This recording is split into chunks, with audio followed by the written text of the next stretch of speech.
right. Okay. There you go. All right. Like that? Yeah. All right. Let me go down. Oh. Okay. Alida Niehaus, action coach, Rochester. Welcome to the Cherrywood podcast with me, Simon Burridge. And me, Rachel Burridge. We have Alida Indie House.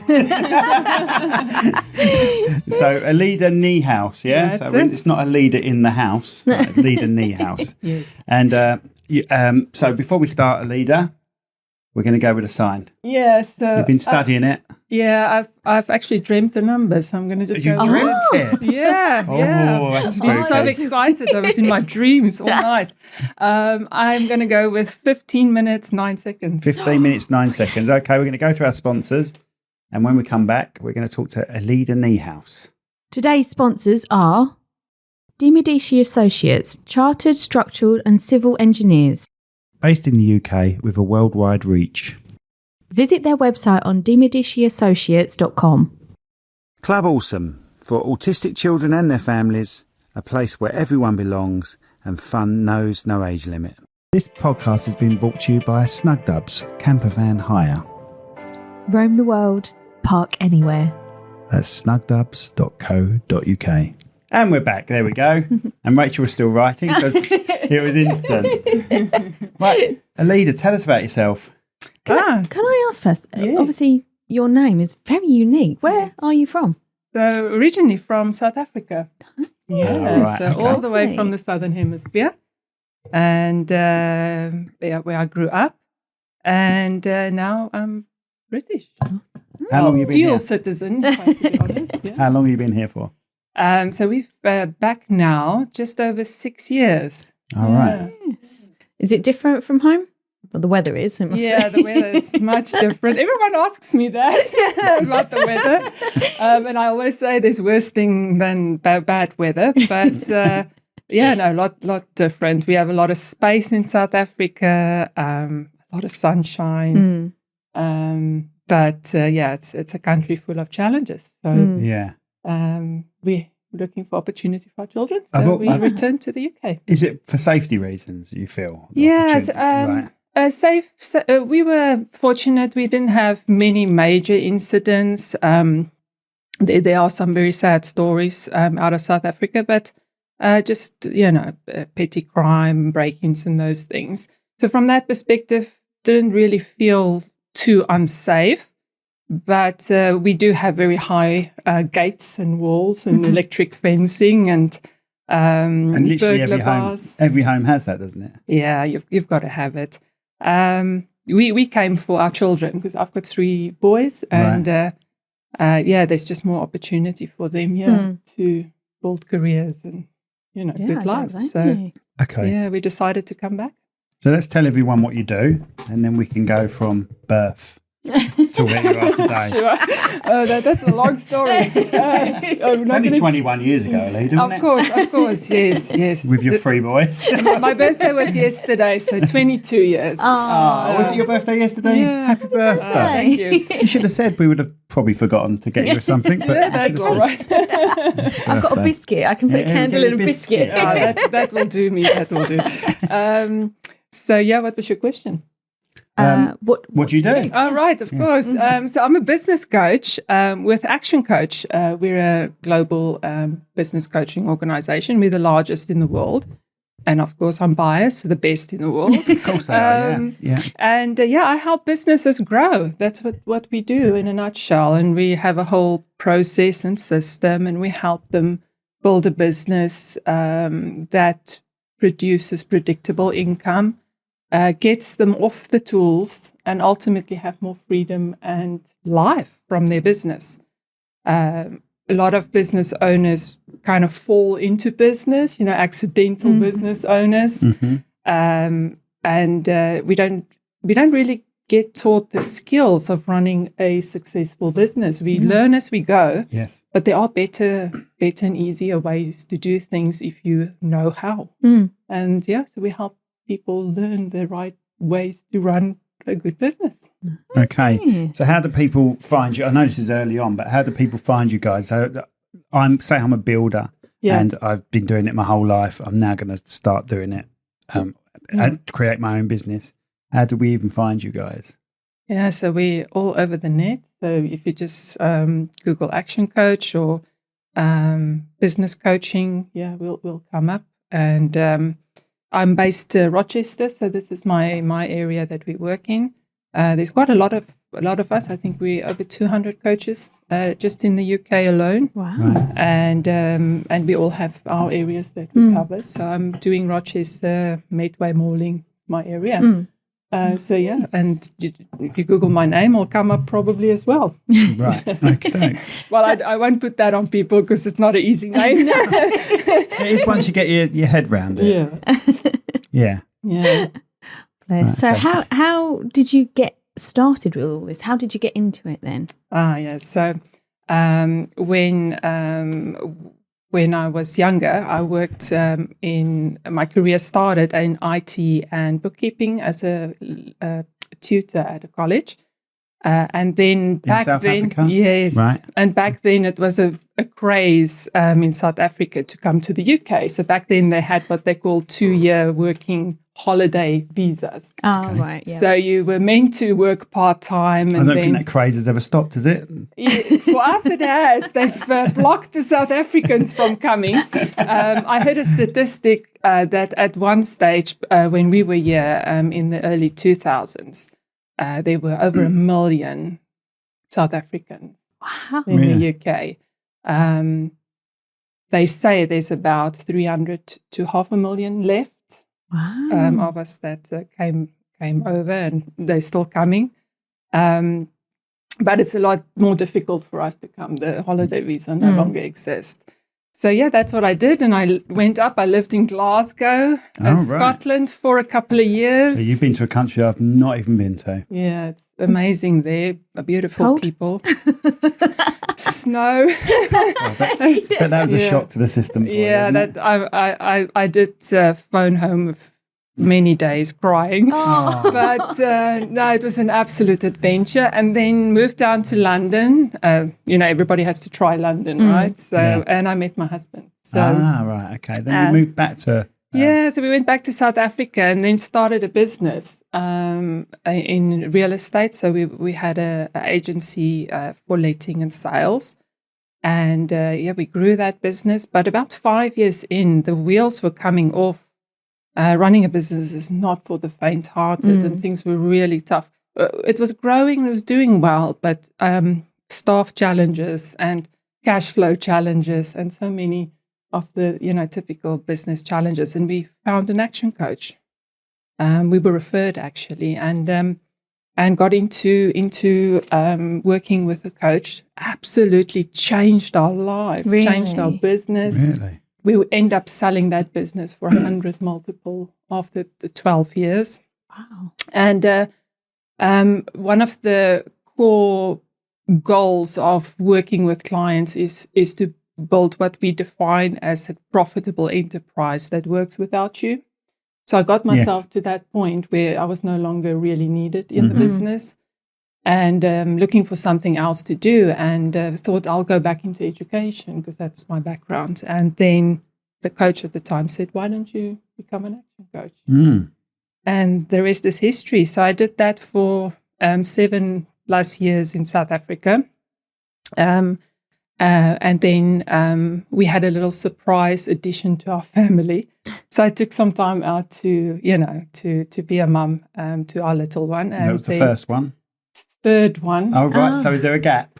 I'm long, a gap. 8-year gap. I'm a 6-year gap. I'm the youngest. Yeah. And there's a 6-year gap between me and my... No, there's not. I don't know where I came with that. No, between you and Sally. Gap. Yeah. But I wasn't planned. Yeah. I was never called an accident, but I wasn't planned. So, we thought we were done. And then had to start all over again. But absolute blessing. But and then we when he was a baby, we thought, like life is just getting tougher in South Africa. And it's our third boy, and South Africa is not very kind to white males, unfortunately, due to our history in the past. And And so we came back. Mm.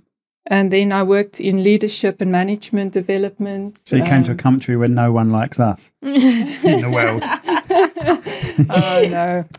All loved. Yeah, okay. And I worked in leadership and management development for a college based out of Oxford. And then, I just had this pull back to coaching.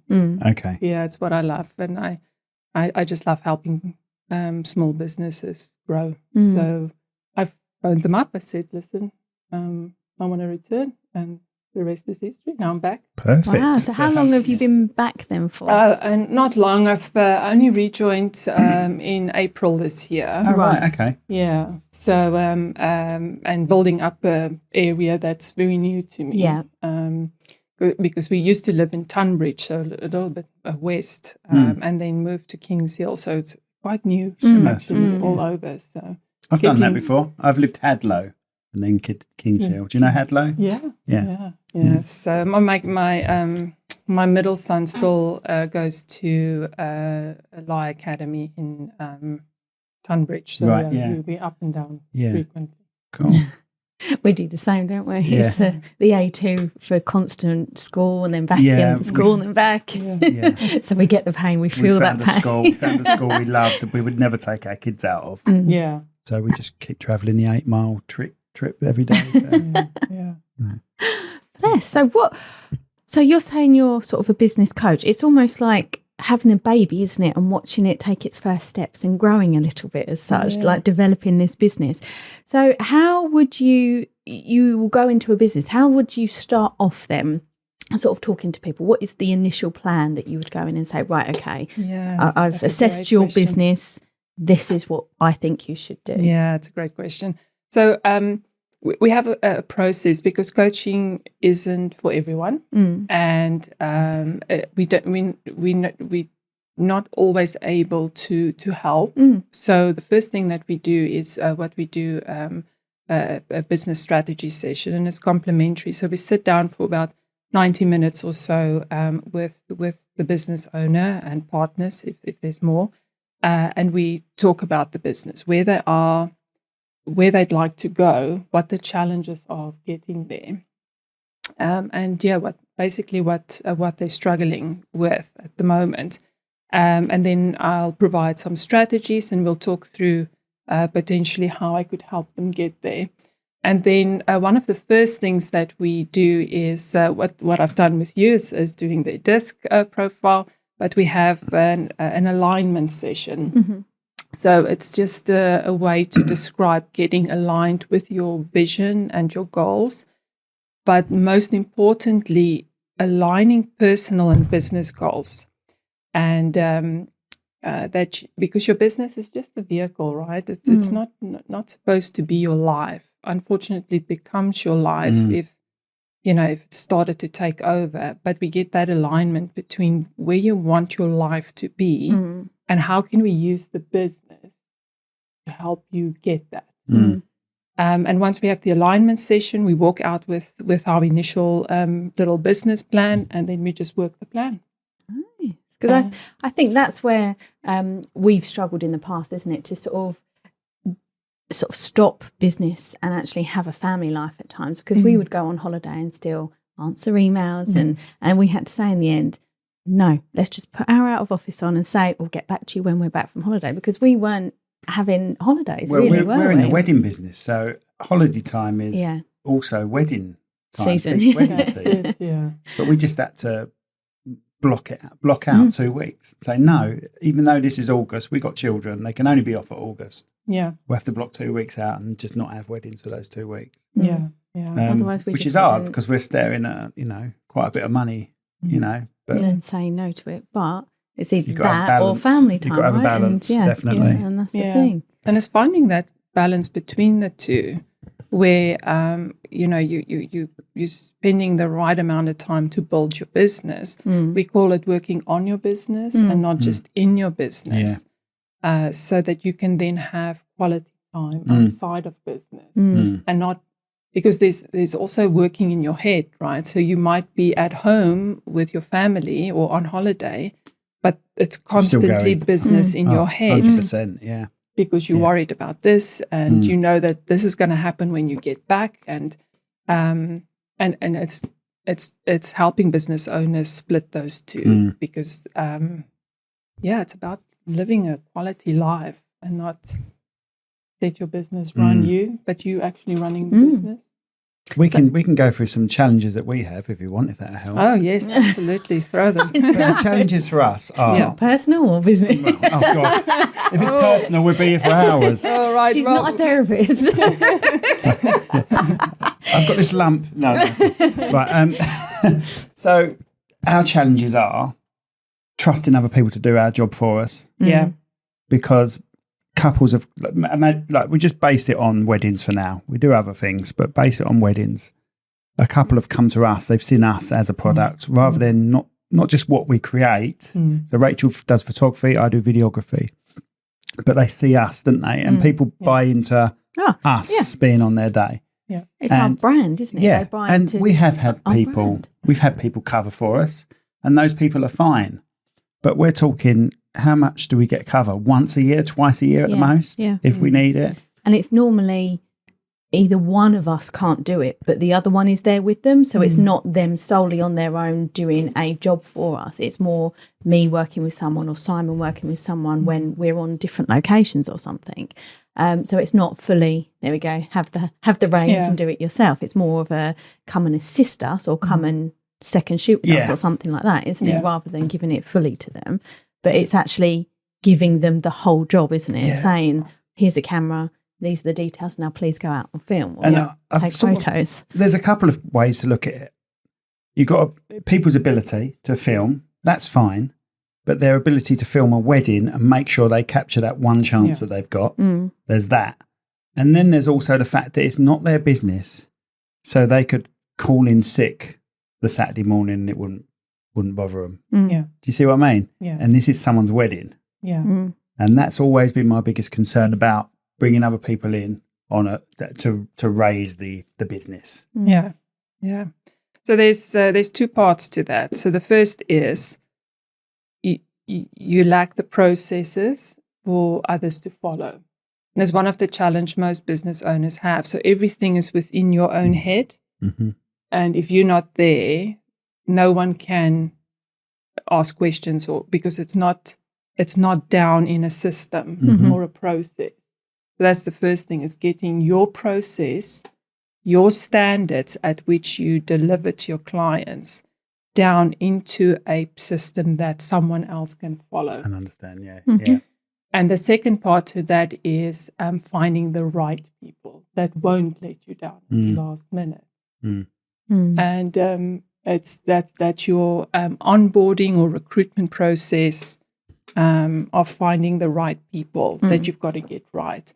And the biggest part of that is not hiring just based on experience and skill, but you're hiring on heart and passion and fit with your values.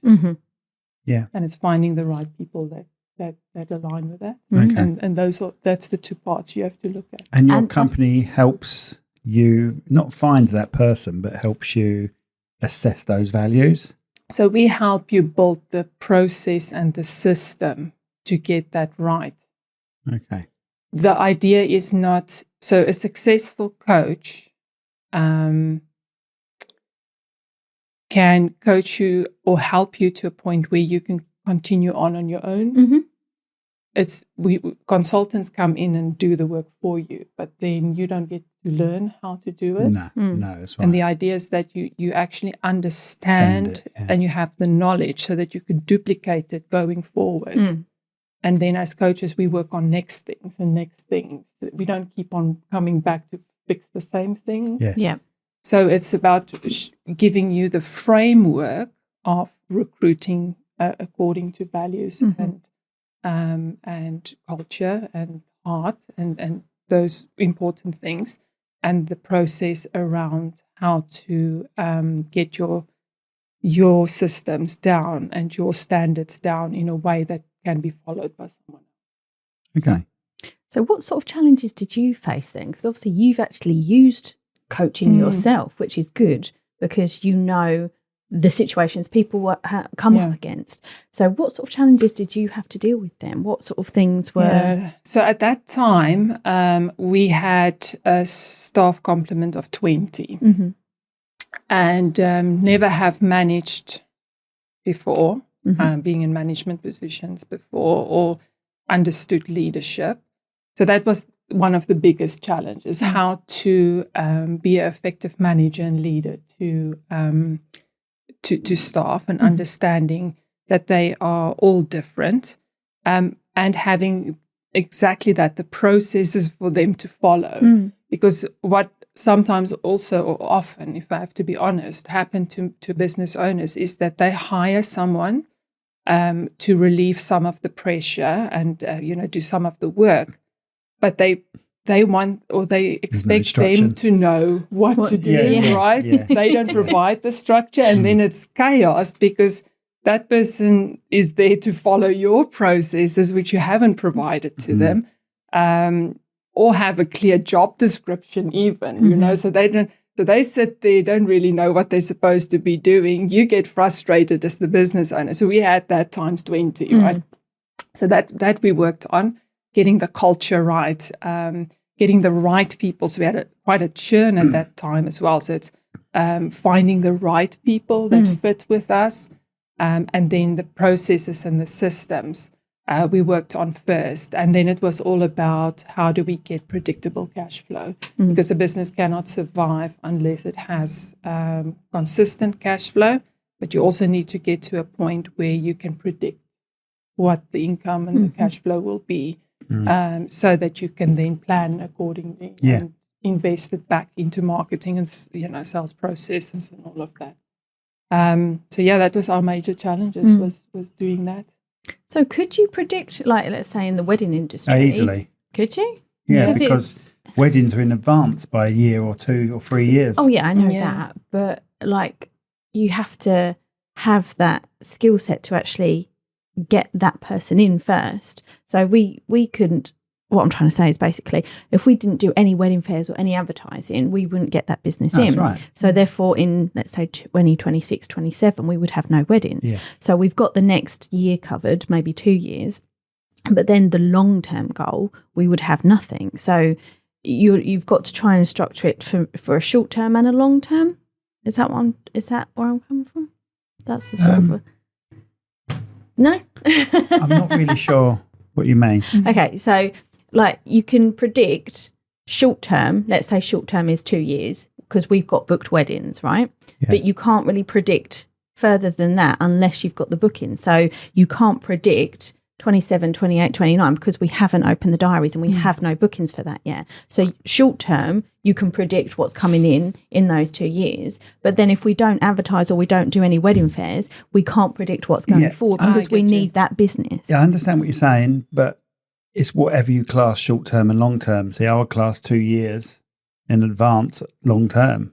Oh, right. I would class. That's where we're going wrong. That's where we're that's why we don't get on, mate. So it's also about, for many businesses, many industries, a lot of that would be, it will be based on trends of the past. So we also look at kind of your past financial the progress you've made and kind of the ups and downs that you've been through as a business to understand the trends in the business. So partly, yes, you're making an educated guess of what your cash flow will be, but it's also about setting goals, right, and setting targets so that you can start taking the actions that will get you that income or cash flow. So it's the predictability becomes partly I've set that as a goal and now I'm working towards that. Right. So I'm predicting that if I do the right marketing sales actions, I will get to that income based on past trends. So if you look at our quote sheets, we always ask how they found us. And a certain amount of them will have wedding fair on it, a certain wedding fair that we do. Now, if we were to double up on those, we could find an average of how many jobs we get from those at wedding fairs. And if we double up on them, we know we can increase the business.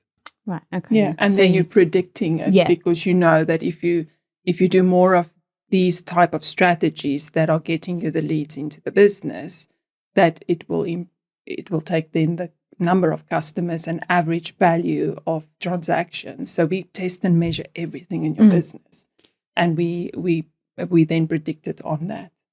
Okay. Does that kind of answer your question? Of course. Yeah. Yeah. Okay. Brilliant. Okay. So when it comes to sort of business growth, what is the most common misconception like entrepreneurs out there make, and you have to go in and say, no, don't do that?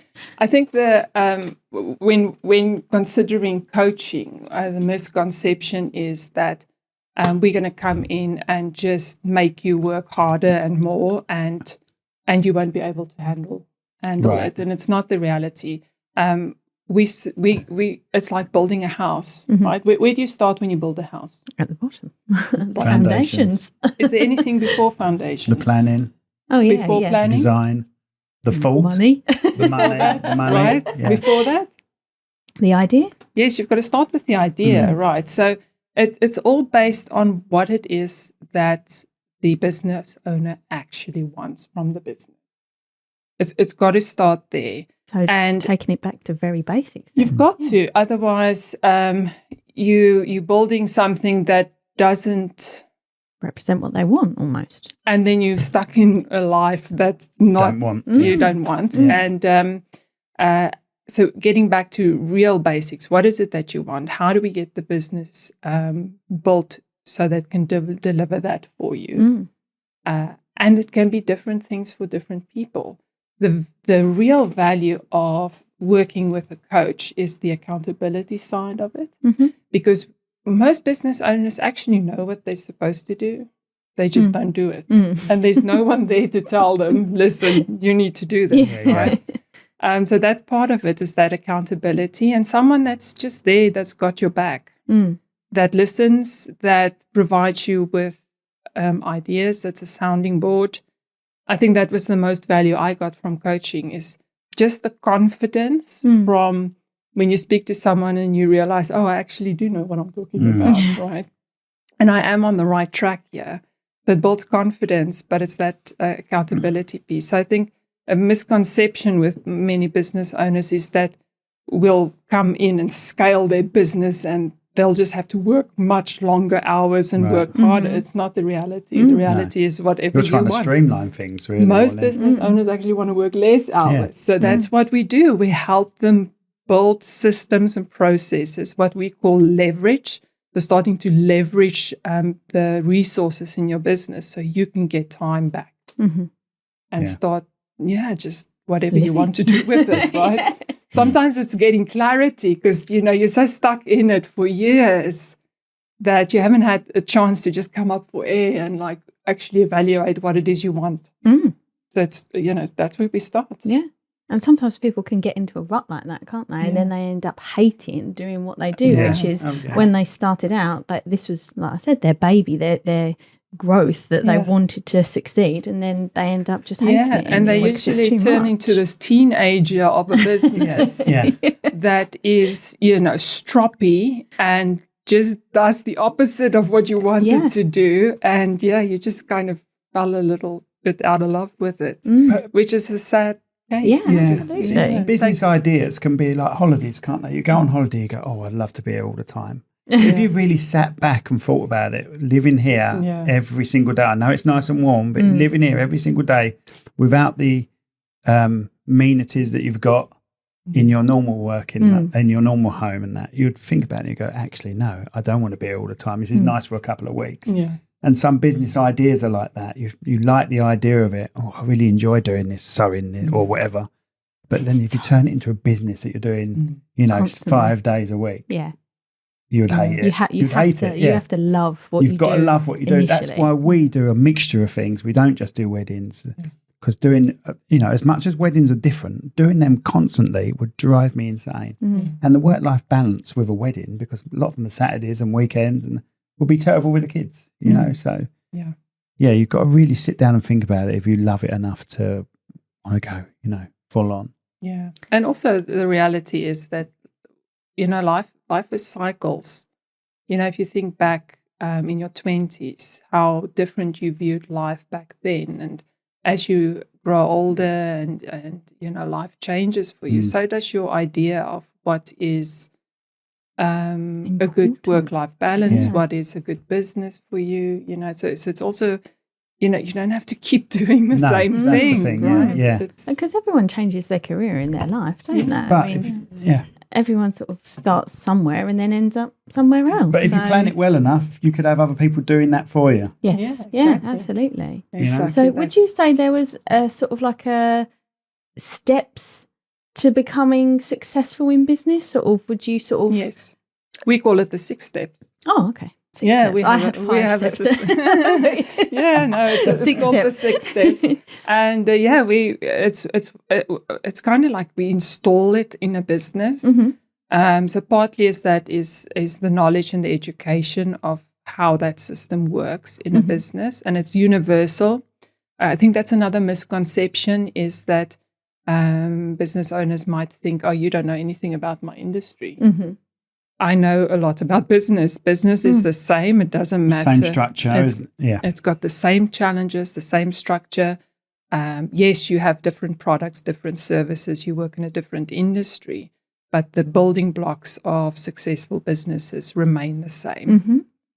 And once you get it, you can then do any business anywhere in the world because they're all the same. We use a 6-step system that we talk them through.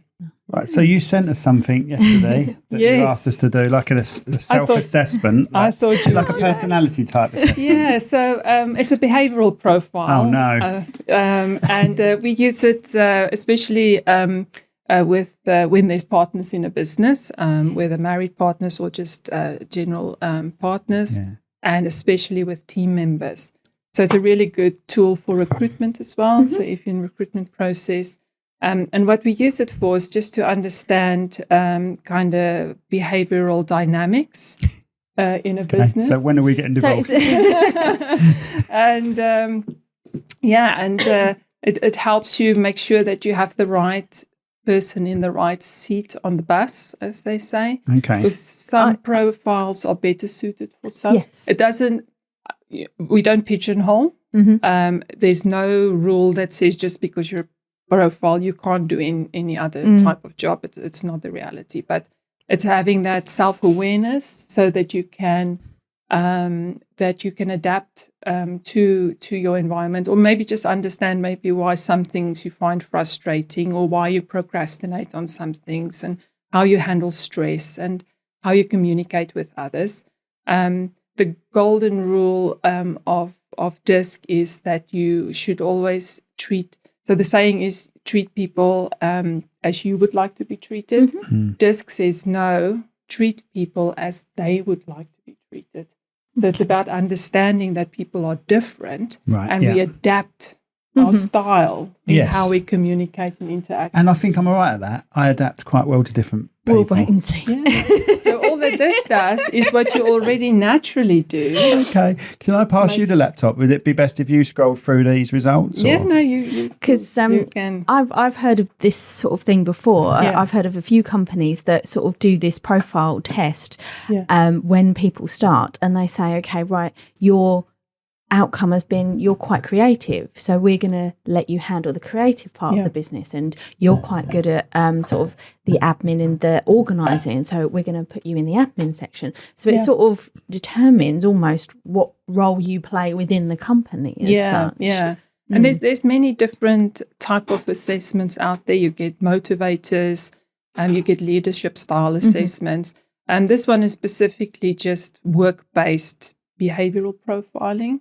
It will give you a good insight into your strengths and weaknesses from a work perspective. So DISC, give some background. So DISC comes from the psychologist Carl Jung, that developed psychoanalysis of people years ago.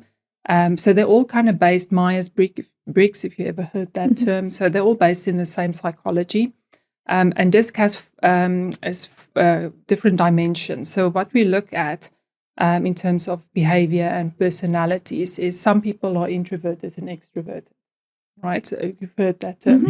And we kind of between the two, but for the most part, people either move towards introversion or they're more towards extroversion.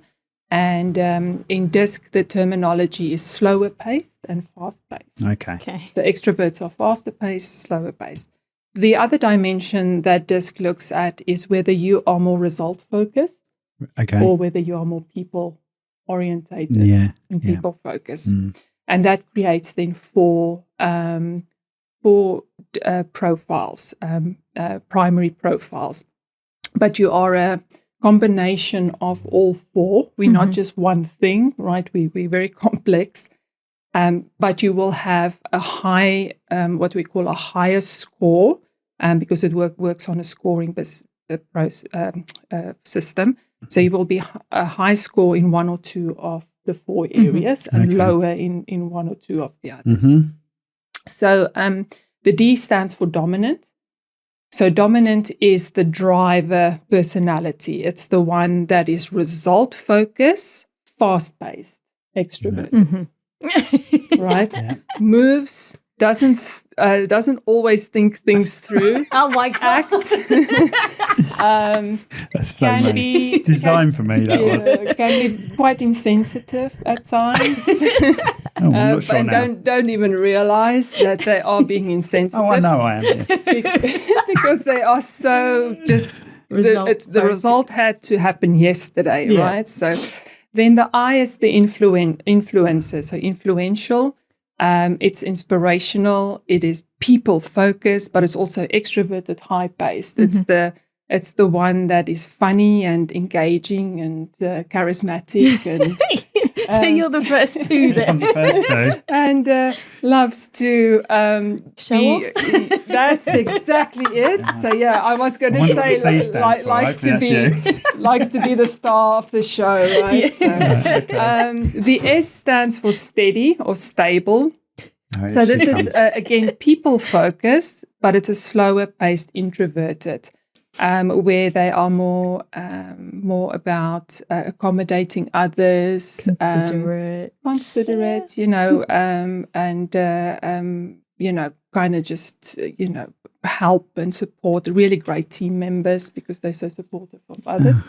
That's and me then as well. The C is for conscientious. This is the detail person. It's they are also result focused but introverted energy. They're the ones that don't smile. Definitely you.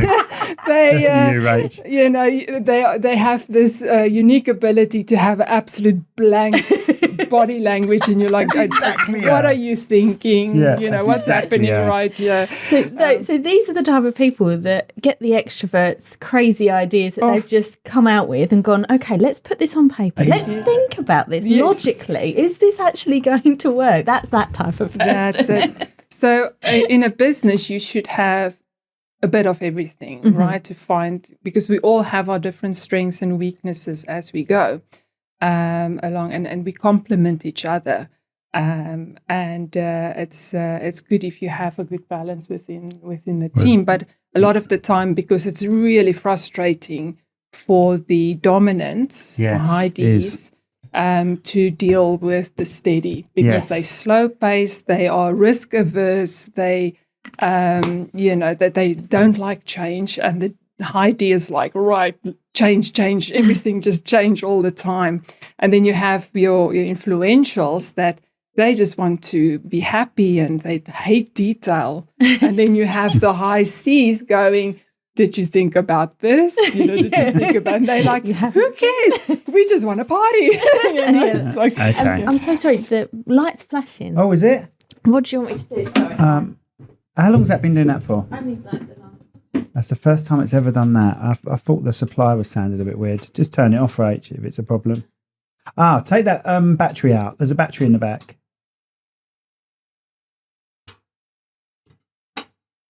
Could be the battery messing around with it. There you go. It's the battery. There we go. We're just going to keep this going. We won't edit this at all. This is just how we roll. That's all right. It's life. It's life. Yeah. That's even brighter now, isn't it?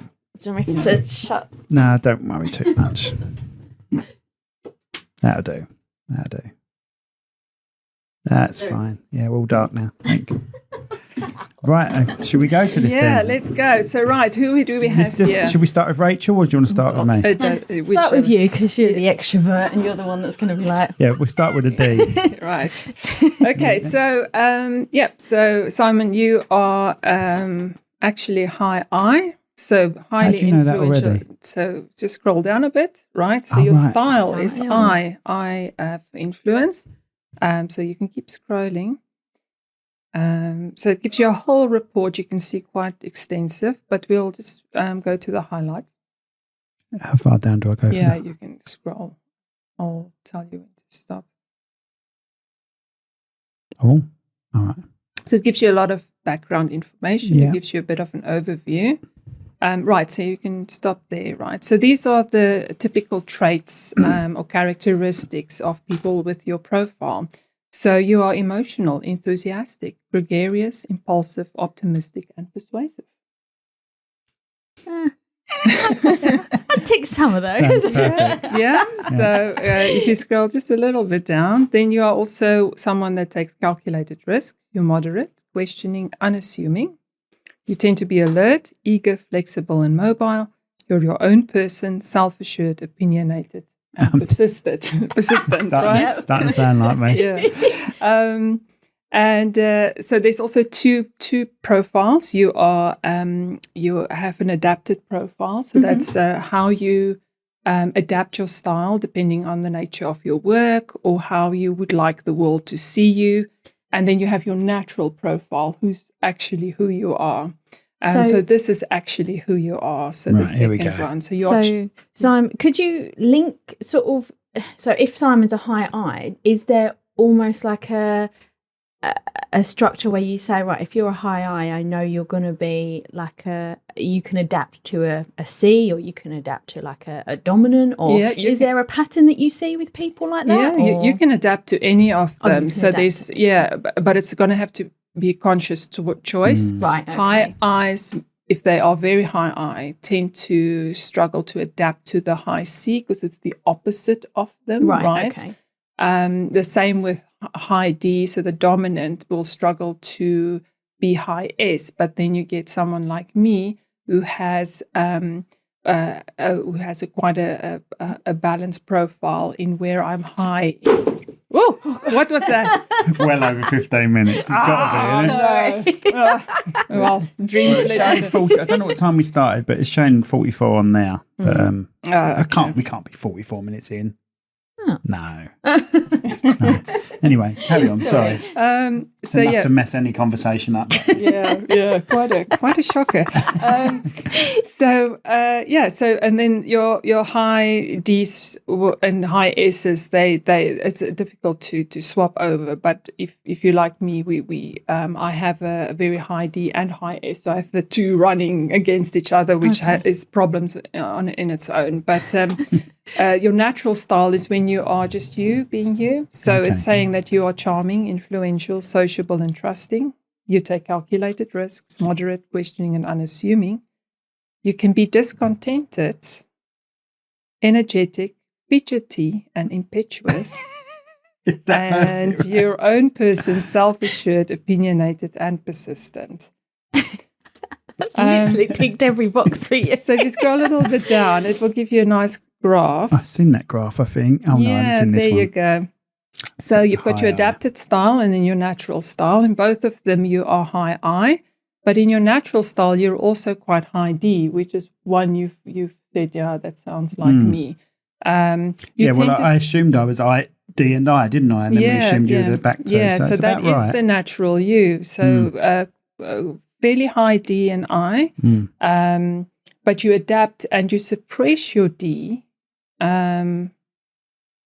To welcome in. And take your high I even further. But it may be the nature of your job that requires you to be even more influential than what you are naturally. Okay, so the first graph there is how he works, and then the second graph there is how he acts every day, like day to day. Yeah. Right, okay. So we and you can adapt consciously and change your graph if you need to do that. And this is what the power is. Yeah, that's a typical ISs are like, oh yes, how do I adapt my style so I can be more accommodating to other people? And Is and Ds are like, why? When I waste my time? Because it's all about me. So if you scroll down a little bit more, just a bit. Here we go. Look how far it's hit on there. Yeah, so very persuasive, it says there, right? Very outgoing and persuasive, people-orientated, quite optimistic. So does that star and circle usually end up in different boxes? They usually do. And mine are just hit straight away on the highest. Yes. So you are as high as they get. Really? Yeah. Is that a bad thing? No, it's never a bad thing. There's no good or bad. It's everybody has strengths and weaknesses. It's just understanding yours. So I'm very outgoing, persuasive, very people orientated, quite optimistic outlook. Strong communication skills. Likes to have variety in their day. Yeah. That is me, though, isn't it? Yeah. It is. Yeah. So what? You said I think the only thing I would slightly disagree on at times, quite an optimistic outlook. Not all of my outlooks are quite optimistic. But that's the British part of you. Yeah. No, you're you right. can't actually add that into there because that's just who we are. That is the British bit in me. So do you show his weaknesses there? And yes, things? So if you scroll. Oh, Rachel, why do you want to see that? Because so it's got really nice do's and don'ts there for communication. Well, it tells me what to do and don't do. Yeah, how people don't talk down to when communicating with Simon, don't talk down to him. No, I do. If someone talks down to me, I instantly attack. Yeah. Instantly attack. Yeah, and no facts, figures, or abstractions because I'm not interested. That is true. Yeah. If it was all colourful. Leave decisions hanging in the air. Oh, this is what not to do to me. Don't leave decisions hanging in the air. That is absolutely... Be cool, aloof, and right, okay. Yeah, so, basically the high C would be cool and aloof. Yeah. And they don't gel well. Oh my God, so many instances. There's so many examples that I am like that. I can guarantee that I am a high C because I'm just like, don't worry about it. I can guarantee you're a C, but it might be the wrong salt. just think of it. Don't worry about it. And he's like, but you have to worry about it. You have to do it. So there's your strengths, right? Just a little bit. Sorry, am I going too far? There you are, your strengths. Oh no, go down. Oh, see how impatient I am. No detail, right? Let's just get to the point, shall we? Yeah. Strengths are excellent verbal skills. You can generate a lot of enthusiasm with people. Sense of humor. Optimism. Oh, I love this thing. This is so accurate. Literally gone into your brain and gone, oh, hello, Simon. You're an excellent team player. You are? Yeah, I guess. I think you prefer to be the leader of the team, maybe, but you're still in a team, right? Yeah. You prefer to... You don't like to do things on your own for long periods of time. Well, that's funny, because I do for a long period of time. Okay. Well, you do at work, don't you? I can. So I'm an engineer as well, mechanical engineer as well, and I've gone from being in an office full of people and being entertaining, and having a laugh, but yet getting the job done, because that's an I. That's what an I would do. 2, moving on to a shift totally by myself for 12 hours. People are going, you ain't going to cope with that. I can say, I can't wait. And I can't wait. Yeah. And I like it. Maybe that's you getting older, though. Maybe your I's and your D's and stuff have changed over the years. I think it's me getting away from other people's ideas and opinions, because I just like my own. If I'm by myself, I'm doing what my decision is. Yeah. See what I mean? So that's how it works. Yeah. And then let's go to weaknesses. So if you scroll down a little, there's none. It says none on weaknesses. Right. Okay, up a bit. Oh, have I gone past? Yeah. So this is how you are under stress. And what's interesting is how others perceive you when you are under stress. And they see you as careless with details. You don't keep your promises. You can be disorganized, and you are self-promoting. I would say a few Self-promoting, probably. People probably think disorganized. See, I feel like I'm sorry. I had a bit of. Yeah. I feel like I'm quite organised. But you're organised, sort of computer-wise. But oh my god, like organisation in your desk. I hate your office because there are papers everywhere.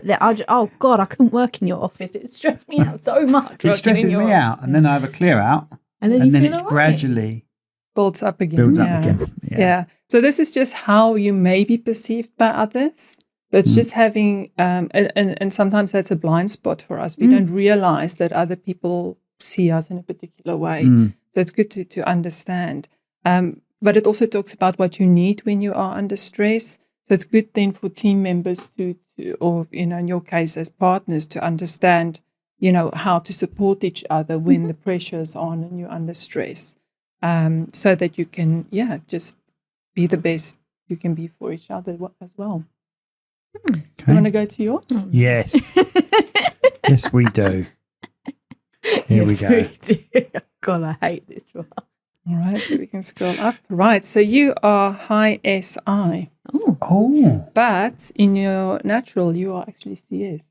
So you adapt your style quite significantly because you see it swaps over from C to S and from S to I. Okay. And again, it could be the nature of the work that you do, that there's this element of having to adapt to be effective in the role. It basically means she's a phony. Really. No, I'm a Nicholas. That's what it says. That is such an I thing to say.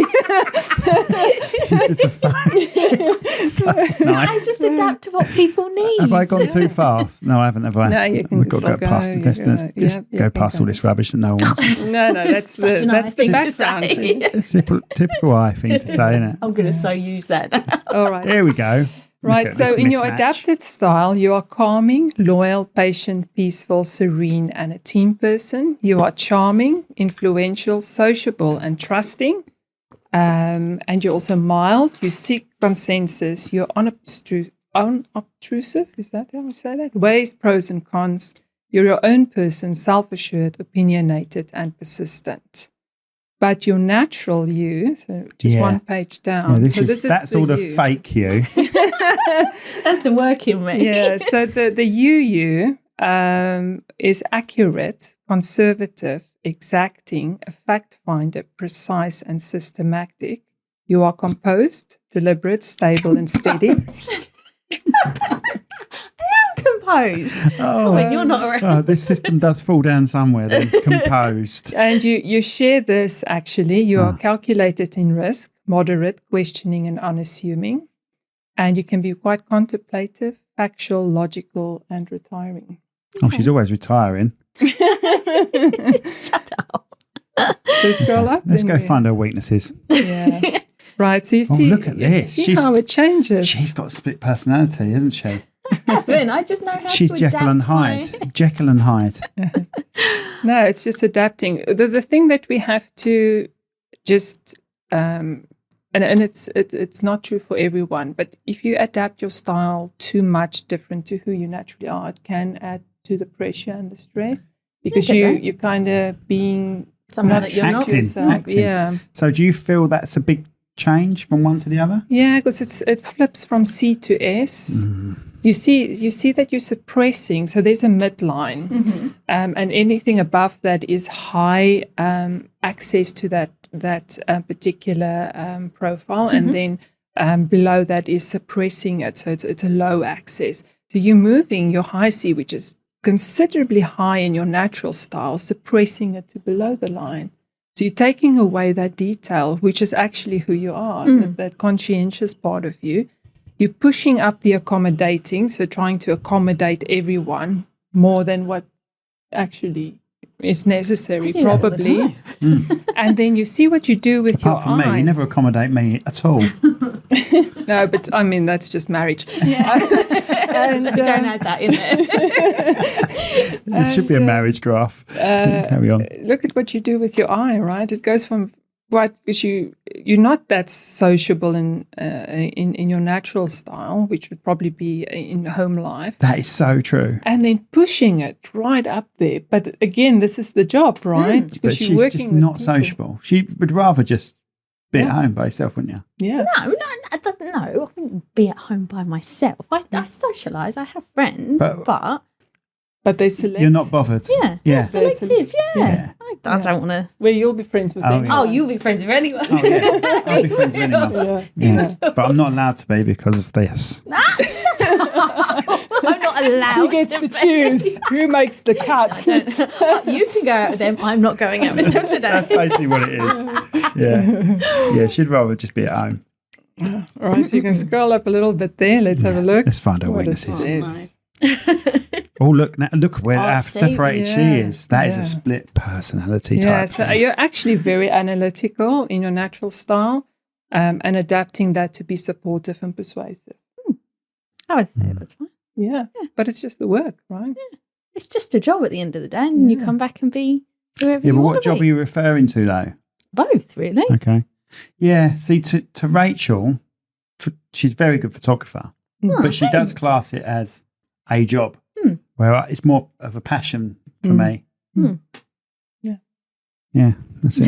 That's all I've got for you. Thanks. Right, okay. Right, so not to do. Be unrealistic with deadlines.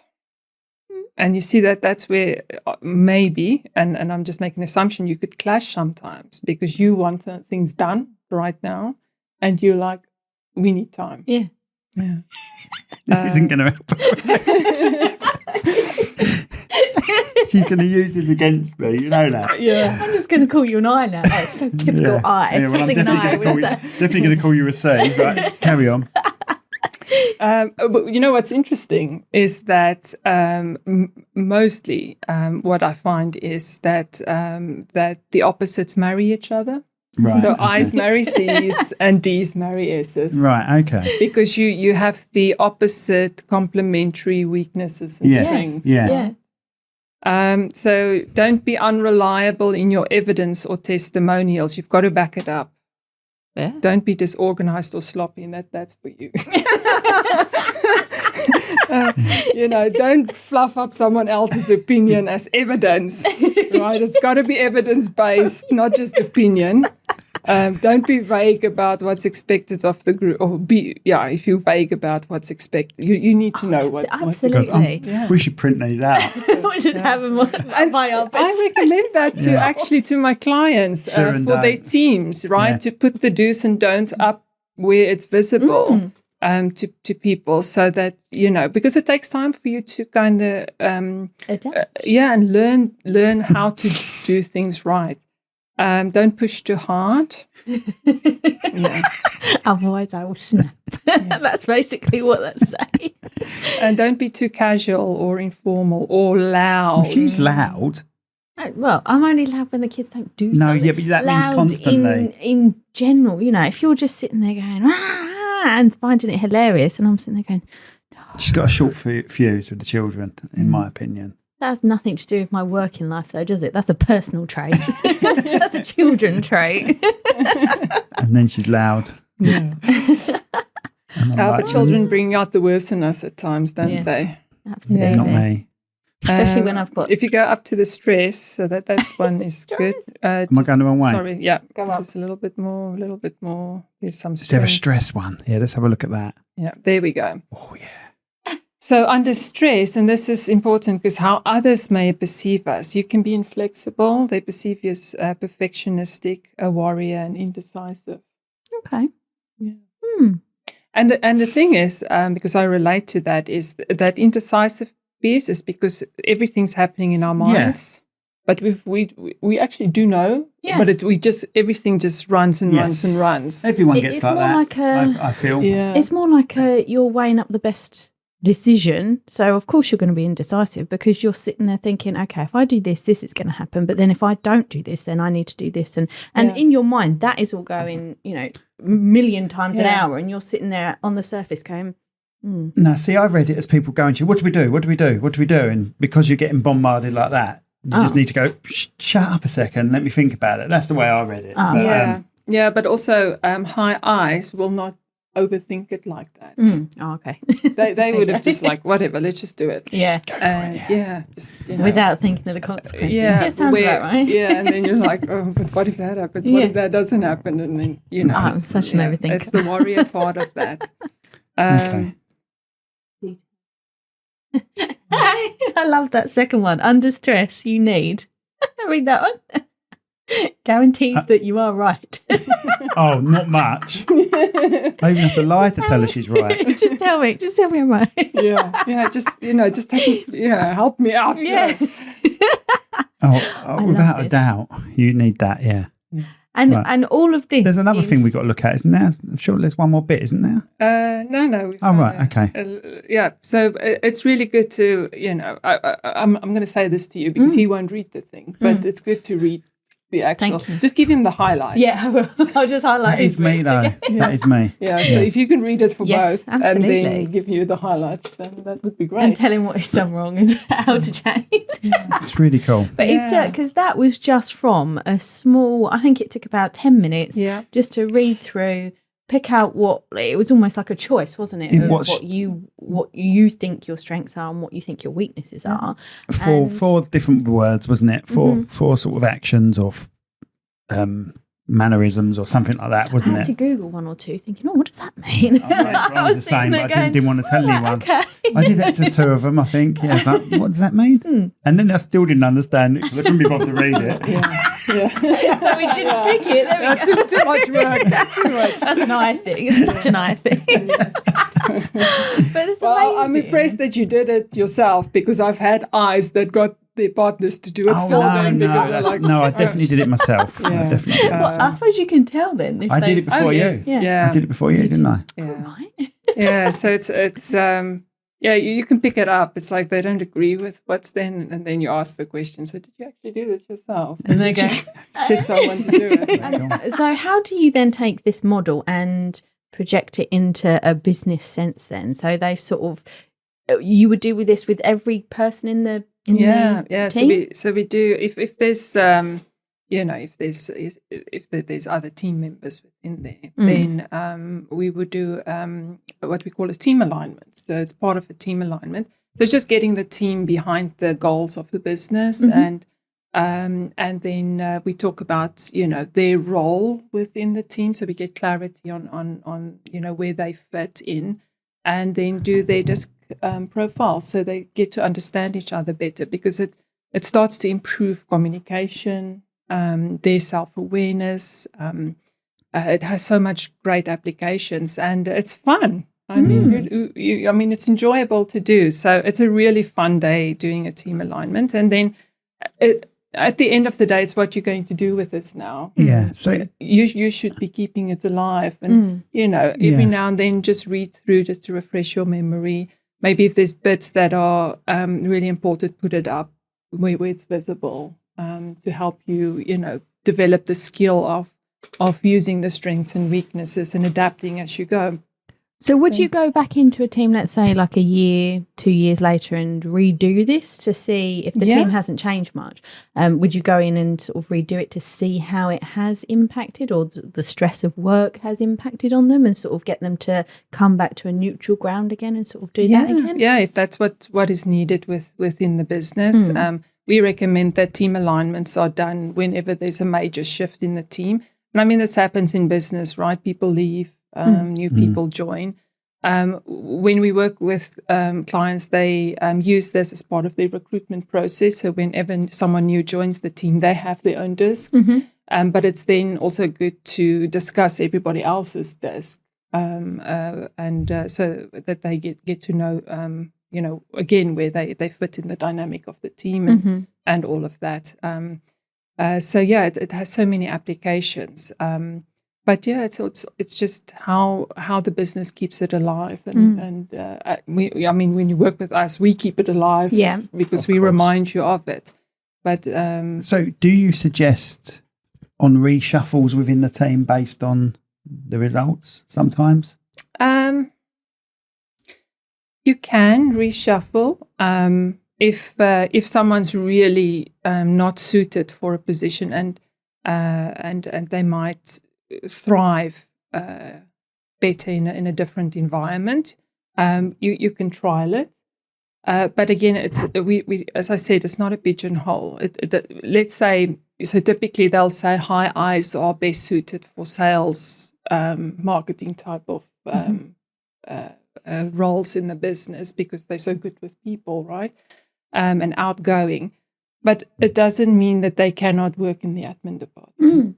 They cannot be a mechanical engineer, right? Because they're a high I. Because normally sort of like a C like me wouldn't want that role, wouldn't want the marketing, we tend to gravitate. We gravitate to what. In a wedding fair, I'm the one that's come up with I call it the spiel that we give and bring people in, isn't it? And you use that now, don't you? So I was the one that actually went out there because you were mainly off doing doing the film of the show. And I would have to then say, right, okay, let's try and bring these people in. And I'd have to then make the sales pitch to bring these people in. And I'll do the entertaining. You would do That's the entertaining. That's basically what happens. Yeah. I get them in. She says, I can tell them what we do, but then I put a bit of entertainment in and they start laughing.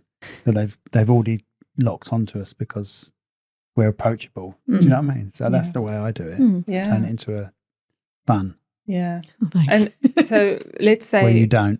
Sure, say. Oh, that's such an I thing. You just sit at the back and just mind your own business. And worry all the data. If, let's say I work with you, but you're a sole business or you're a very small team and you're a high I, my recommendation would be that you find people that complement you, but you've got Rachel, so you naturally complement Simon. But often in business, because we hire people that are like us, so you'll probably end up hiring more high I's, but it's not what the business needs. No. Business needs the balance of high C, high S. So it's also about understanding where the gap in our team is, so that when we are hiring, that we're looking ideally for someone that can fill that gap because it's their natural strengths that they're then bringing to the table. Because a high I business owner will lack the detail, and that will get them into trouble. And then a high C business owner or high S business owner will lack the influential and the drive to actually, push forward. They'll be too worried and too analysis paralysis all the time. So it's finding, people that complement the whole team. But for a direct replacement, someone going out to film, I would be looking for similar to what I do. Yeah, absolutely.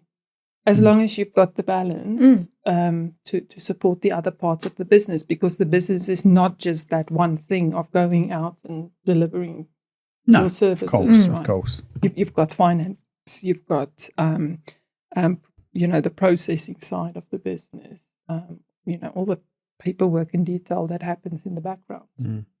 And I think that's one of the challenges that business owners also have, is because they've got to wear so many hats.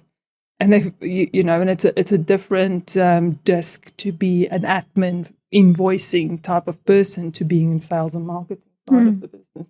But if you're a small business, you often do all of that. Do it all, do it all. And it's also coming to a point where you decide, right, I'm better suited in this part of the business. Let me find someone that can support me in that part of the business. Absolutely. Yeah, absolutely. So where do you think, in the future, a lot of companies now are using AI and everything like that. Where do you think your business will be going, including AI? How do you think AI is going to influence your business? Yeah, that's a great question. We actually had a national planning session yesterday with all the other coaches, and we were talking exactly about AI. AI is a productivity tool. That's what it's going to be. It's going to just make us quicker. It's going to make things quicker. It's going to make us more efficient. It's going to help us be more accurate. But you cannot take away from the human element of the business. Because it isn't artificial intelligence. It isn't intelligence. It's just using more of a database and quicker. Yeah. So it's just there to help you. So for business coaches, I think we will step more into the actual coaching side of business. where AI will be more on the education side, which is also needed because you've got all the information at your fingertips. In reality, you don't really need action coach. You can find our models online, but people don't have time or don't really know where to start. And that's where coaches will be even more needed, because we would just give them the direction and the accountability to do what you need to do at the right times. And we all need someone just to talk to, right? Yeah. You need reassurance sometimes. Yeah, and someone is this the right thing? Am I right in what I'm thinking? You know, and you will be there to do that. Let's say you've been with this company for so many years. If they've got, because I know you said you were doing it in stages and steps, like you wouldn't technically do the first stage again because you've already done that stage with them. Would you, if they've got a question about recruitment or anything like that, would you always go back and answer their questions and just like you said, reassure them and then carry on with what you're doing in the future? So the thing is, we kind of look at business as linear, but the reality is, as a business grows, we often have to go back and fix the foundations, and it might just be tweaking things, because if the foundation is strong, and if we call it the mastery, so if you've mastered your 4 areas in business, it will sustain you, but you always have to go back and make sure that it's still relevant for where the business is, because the business changes and grows and it has different needs, which means you've got to adapt. So our relationship with clients is long term. I've had a client for 7 years. Wow. And it's just, it changes as we go along. Later on they need less of the processes and the system side of action coach. They just want someone to talk to bounce with, to push them. At times when, because it's comfort zone, isn't it? And a coach will challenge you to move beyond what you think you are capable of, to make you even stronger and better as a person. So how would you do that? Let's say like a company's been going for 7 years. Let's use your example. This company's been going for 7 years. He's quite sort of plateaued. How would you then go into him? Would you come up with ideas, or would you get those ideas out of him, or would you say to him, the company, where do you see yourself in 5 years, and now let's push you to that? Or do you want to even go any further, or are you happy to be as you are? Or? Yeah. So it's a bit of both, actually. So some of that is getting it from you, because ultimately this should be who you would like your business to be and what you want your life to be. But there's also a bit of, giving you a wider perspective.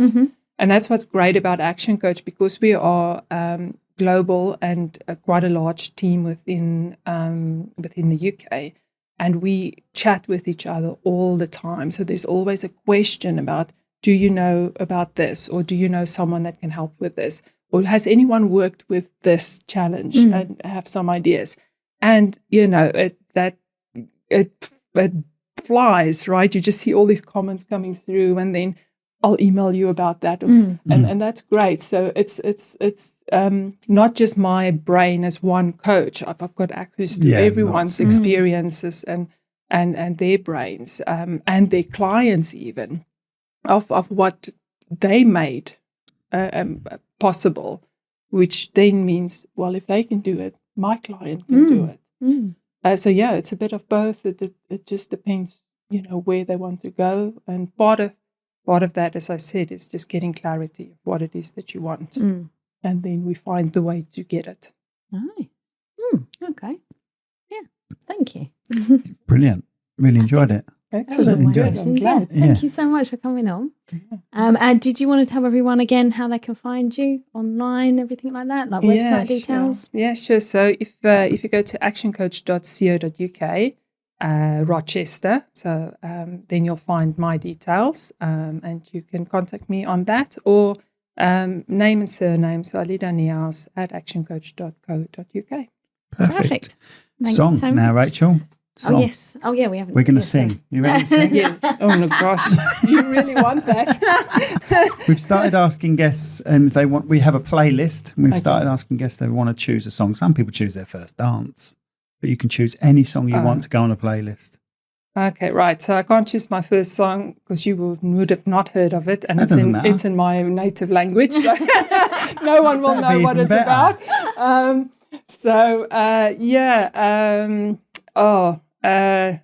Honestly, you can choose that song if you want. We'll find it. It's on Spotify. All right. I'm going to go with the song we used when we walked into our wedding called African Rain, and it's by... The name eludes me now. The Zulu warrior called... Oh my gosh, my husband's going to be so upset with me. I'm so bad at music. Let's have a look, see if we can find it. Because I think my one, because we had a podcast and I said, right, I want to add something to it. And mine was just like a song that every time it comes on, I can't not dance to it. So I was like, yes, put that one in there. I love that one. So mine was something really random like that. I think Simon did our first dance. I was like, oh, that's really nice. Yeah. Thought, no, well, my one that gets me going is Sandstorm by Darude. I absolutely love that. I didn't even know that one. Oh, you do? I've got it on African my playlist. Rain's about Titan? It is, no. That's it. Johnny Clegg. There we go. December African Rain. Oh, December African Rain. There we go. Oh, right, okay. But not November Rain. No, December African Rain. Right. So, yeah, one of my favorites, that. Perfect. Thank you so much for coming on. Thanks for coming on. Yeah, thanks for having me. It's been a blast. Bye, everyone.